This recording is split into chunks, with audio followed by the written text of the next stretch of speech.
Comment ils opèrent ces nouveaux délinquants, ces nouvelles bandes? Alors, il y a les réseaux très très organisés qui, eux, se mettent même en place les méthodes policières, c'est-à-dire qu'ils vont placer ce qu'on appelle un zoom, c'est-à-dire vont mettre en surveillance la victime potentielle. Ils vont s'assurer, parce que pour eux c'est très important, que la famille soit présente pour mettre une atmosphère de peur et de surprise. Ils vont s'attaquer à eux la nuit, parce qu'ils savent que si jamais il y a la famille sur place, ils peuvent mettre les personnes dans le doute, les isoler dans une pièce pour que la victime principale puisse coopérer, ouvrir son coffre, remettre ses bijoux, remettre ses montres de valeur.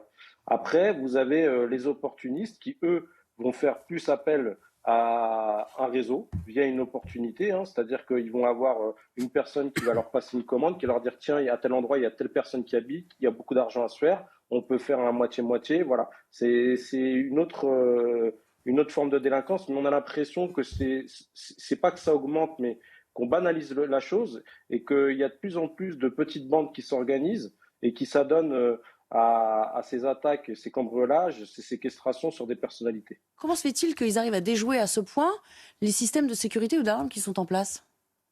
Alors, je ne veux pas vous contredire, mais ils n'arrivent pas toujours à déjouer. Dans le cadre du joueur du Paris Saint-Germain, l'alarme s'est déclenchée tout de suite. Ça nous a permis à nous de nous déplacer rapidement et d'interpeller 3 individus sur 4 en flagrant délit.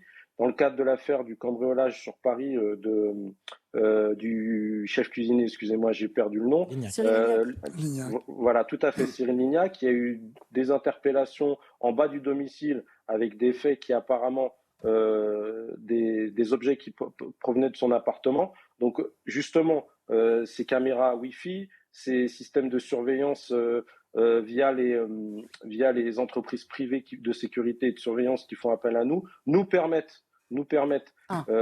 déjà d'intervenir en flagrant délit, nous permettent d'avoir des images, ce qui nous permet aussi d'aller plus vite dans le cadre des enquêtes. Et voilà.